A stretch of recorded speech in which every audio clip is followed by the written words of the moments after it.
so we overspent by $250,000 in '26.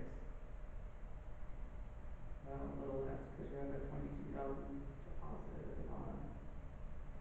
Is that right? And so, Am I reading that right? that's so we don't estimate there, okay, potential. Those are all us. Okay. It's a budget. Mm.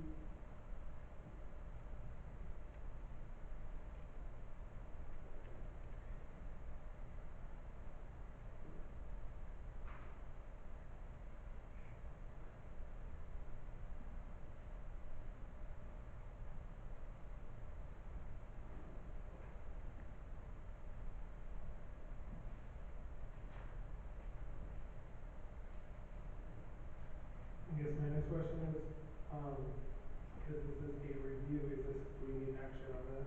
This is our opportunity for the Yes, approval. we do want some action on this, we need to give this to city commission. Okay.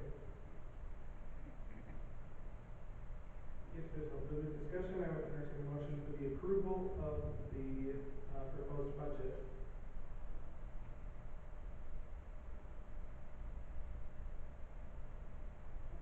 So moved.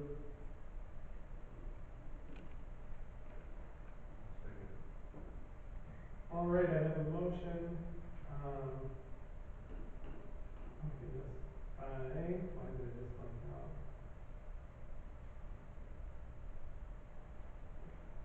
You're fine. There you go. I'm like looking down my sheet and I was like, where was the one roll call last time? And the second by Marsh. Is there any further discussion? We will do a roll call vote for the approval of the proposed budget. Reader. Aye. Dickinson. Aye. Marsh. Aye. Vote. Nay. Molly. No. Vince. Aye. Shorty. Aye. Aye. Aye. Aye. All right, motion carries.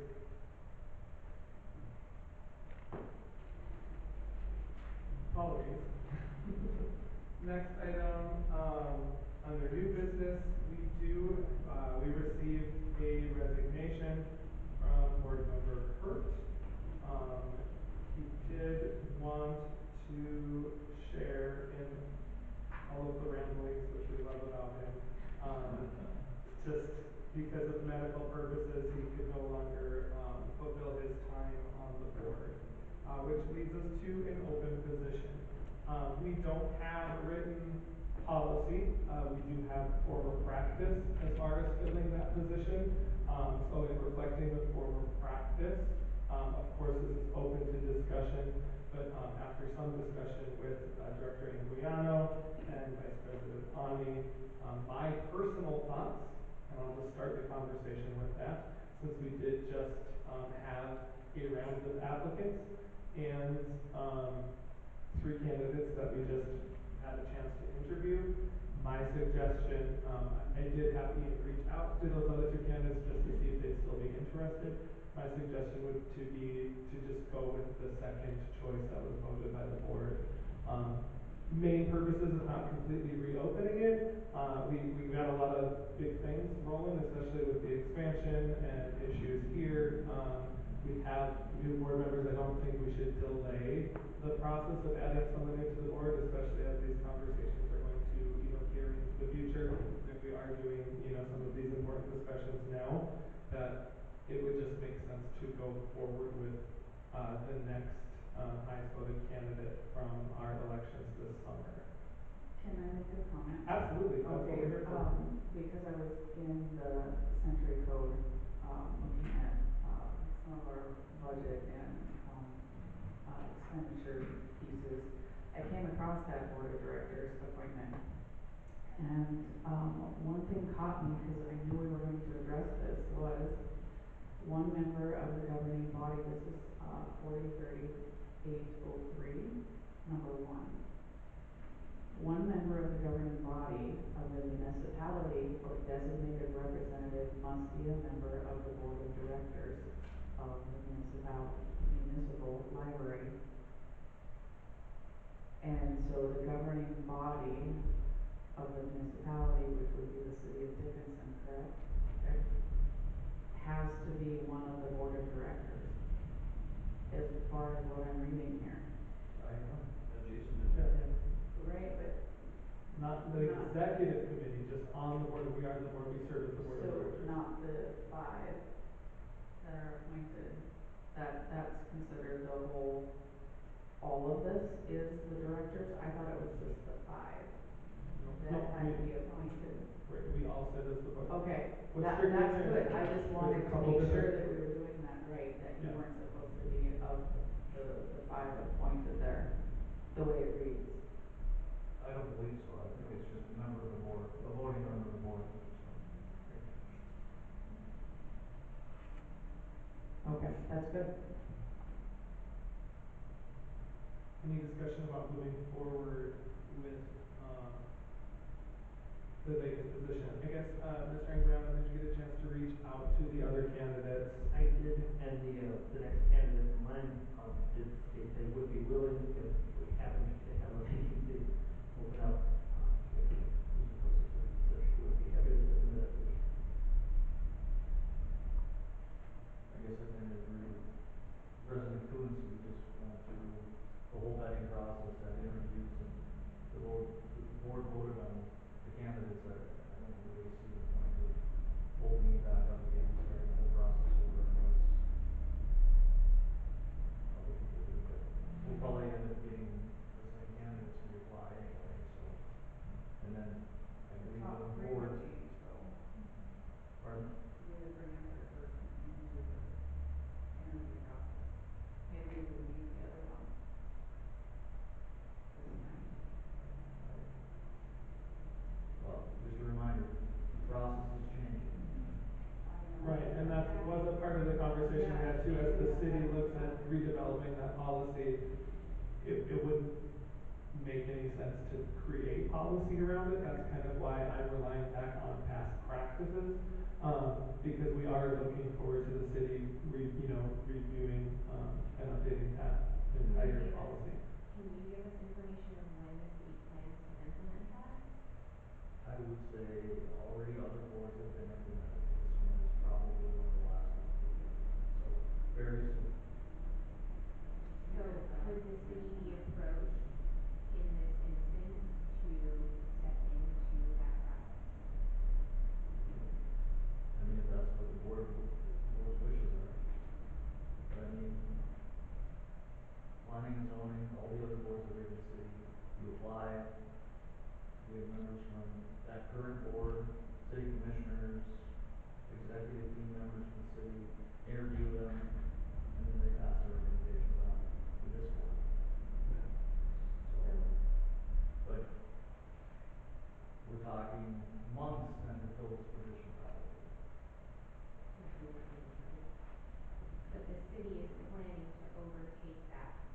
It is going, It is that is going to be the new overtake that. process. But it would be months for them to Well, I mean, overtake that. by the time we put it out there and get applicants, set up the meetings, I mean, maybe it's not months, but it's gonna be a lot longer than taking the next person on the list that we've already vetted and voted for. I mean, obviously, people voted for the second person in line. I think the votes were awfully close, if I recall, so. The question there is that first person would have been valid votes now, the other ones. Yeah, I also Would that think person too, actually if be the second? city is trying to remain consistent with how they're choosing their boards, why would this be the exception? So we were given special dispensation by the city for this last set of elections because the board had already established a process and was midway. So the city administrator had let me know in May, I communicated to the board that I had requested, since you guys had already gone through the effort and set things up for July, I had asked if we could follow through on the process you guys had already established and then look to make that transition the following year, and they had agreed to allow us to do that so that we didn't overturn the apple cart and have to implement a brand new system the month we were supposed to start interviewing folks. And just some additional clarification, because, so that permission, we looked at the actual, like, July cycle of actual board terms. And now that we're in a situation where it's simply just filling a vacant spot because someone was unable to fulfill their term, that still would kind of fall under that special permission rather than looking at starting the whole process, where when we know someone's term is gonna end up in June, we can start that process of getting applicants and vetting, that vetting process a lot earlier, because we know the end of that term. Where here we just received the resignation, that's kind of where my suggestion is coming from. Okay, just a couple of questions. How much of his term is left? I A think year. he's got one But more then year. that person He's up in is June. able to serve 2 more terms. Two more terms that. after the So whole year. you're Okay. technically is signing them up for. Potentially. I mean, they have to opt in as well. Or stay, right? And then my other question is for you then, with the airport, are you guys involved in their board as well? Because the library and the airport are really close in classification. I believe that process will be for the airport board members also, It will be for them as well. because we still have to approve them as well. You still appoint or go by recommendation, all that. Okay. I have a quick question, Jason. So when you choose, you mentioned there would be board members present at those things. How is that chosen? City administrator will make those They'll selections. just choose board members randomly? Typically, it'd probably be the president and one at-large board member, I would guess. Typically, there's, probably one city commissioner in there. Since I already am on this board, probably would not be me, it'd probably be another city commissioner. And I was just wondering from the boards that have had the process. yeah, I mean, typically that's what I've seen, it would be probably city administrator, maybe Melinda possibly, maybe not, when she sits on this, so it would be one of the other executive team members. It'd probably be Commissioner Coons, or President Coons, who's the president of this board, and probably one at-large member of this board, I would guess. That's pretty much his discretion on how we can do it.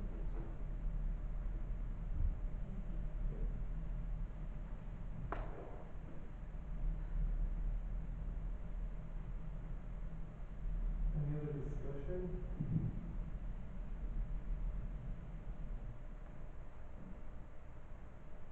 Would somebody wanna make a motion, I suppose, follow your, I can, yeah, absolutely. So, I'll make a motion that, we offer the vacant position to the, next highest candidate from interviews this summer, which would be Susan Josephson. What's that? Lowest, we did low score. Low, correct. I can't wait for this to be just to have this.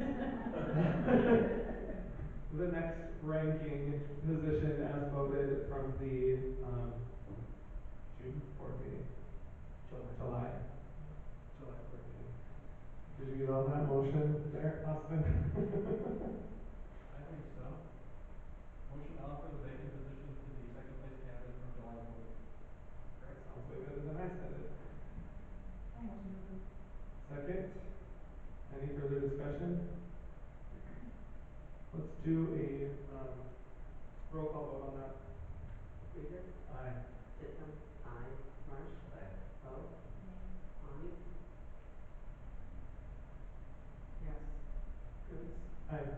Jordan, Aye. Dyer. Aye. All right, motion carries. Mr. Ingram, if you don't mind reaching out to Susan.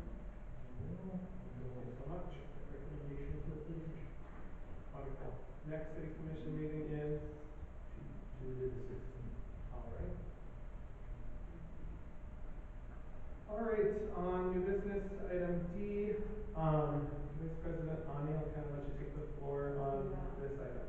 Yeah, I just wanted to, I had wanted to address it in the board meeting, but due to the length of, time that we probably need to talk about it, in October, there was a memorandum issued by Christina Winko, city of Dickinson, city attorney, regarding her opinion on,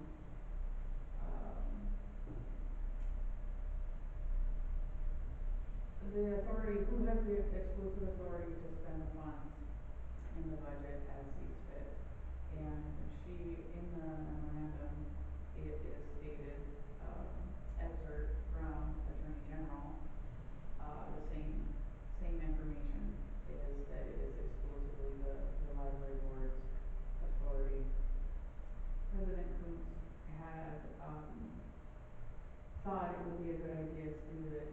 special board meeting because of the length that it would take to review the century code, review, Ms. Wingo's, memorandum, and have the right people at that meeting.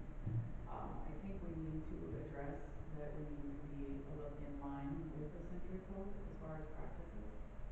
And I understand that there are just a couple things that could change. It's not gonna be real difficult, but there are a couple things that could easily be changed in how this is going as far as, board approval of vouchers, expenditures, whatever you wanna call them.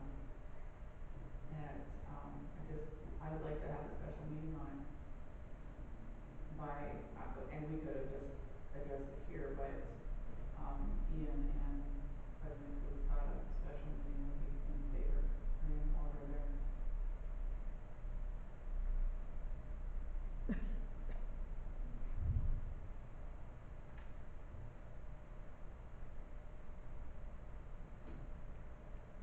Thoughts or discussion? What are we looking to change, I guess, like, Well, we are looking to look at the vouchers or the expenditures not leaving out in the mail, pending library board approval. As it is now, they're being paid and out the door sent before the library board says yes.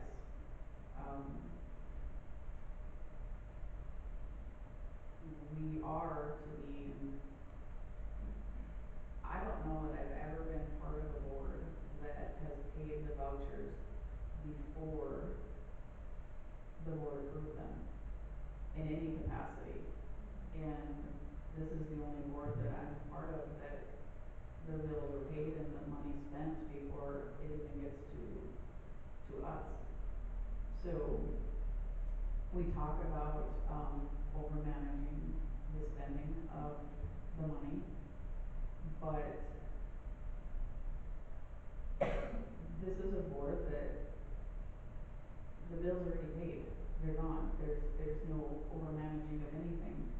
And it is what we're supposed to be doing. We're supposed to be managing it and approving it, regardless if it's maintenance, regardless if it's lights, regardless, it still needs to be approved of by the library board.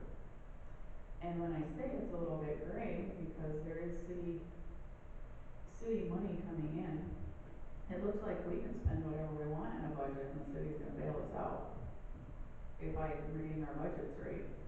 And that's unfortunate. We shouldn't be overspending like that. We shouldn't be spending that much that the city has to come in and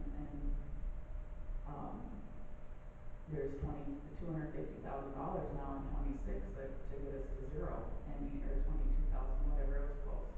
But I just think there needs to be a little bit more discussion on, are we doing what the century code is telling us to do? Are we following it? And I understand that you guys have been doing it since the inception, but it's given by your own city attorney, the city of Dickinson, as well as the attorney general. So I guess I would like to address how we're doing it. Did I explain that?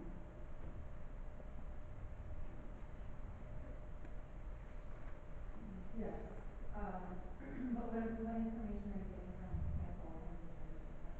Was I getting that information out?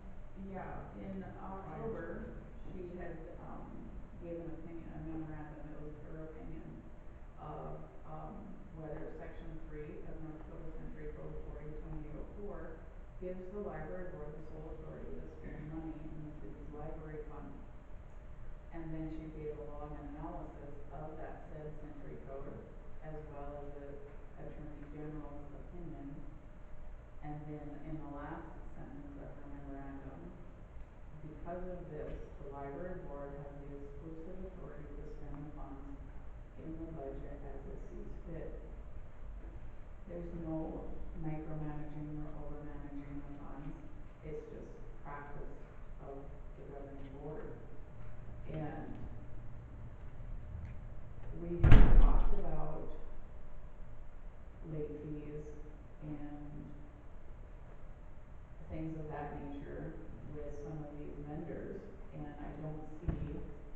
how any of these vendors that have worked with boards will, they know that it takes time to get the vouchers approved. They know that there's a process.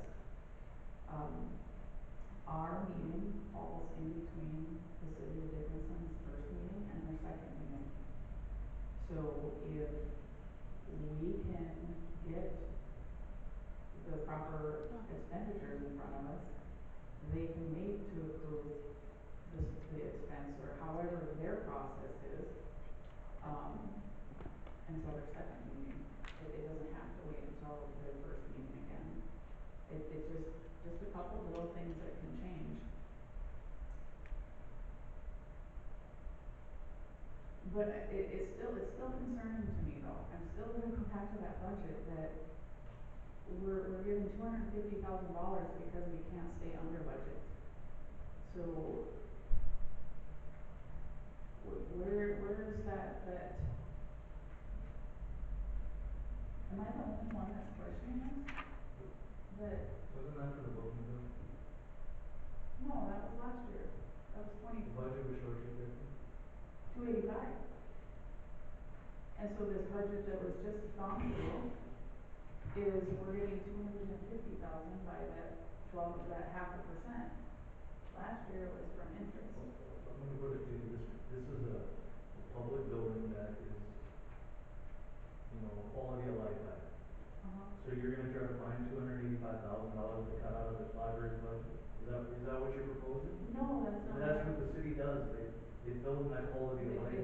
They fill the void, you're They right. fill the void so we can provide the services the library has. So, I mean, yes, is it overspending? Well, yeah, it doesn't take in, like, the rec center doesn't take in enough money to operate on its own either. Every city quality of life project gets subsidized some way or some other. That's why we have sales tax, that's why we have all these other income accounts that we use to pay it. This is not like running a business. But I think this is a different situation than just having like the ice rink or the rec center. Those things inside, they stay the same pretty much. Like the equipment, you know, the library is more fluid in how it serves our community. And to me, this has been a concern since like day one, because Century Code does say we are responsible to know the expenditures. We are responsible for the numbers side of it. To me, when I look at the budget from my personal perspective, I do see overspending. When I look at the vouchers every month with the materials that are ordered, I do see overspending. Ruth shared with us today how books sit on the shelf for 1 to 2 weeks and they're gone. It's like a revolving door.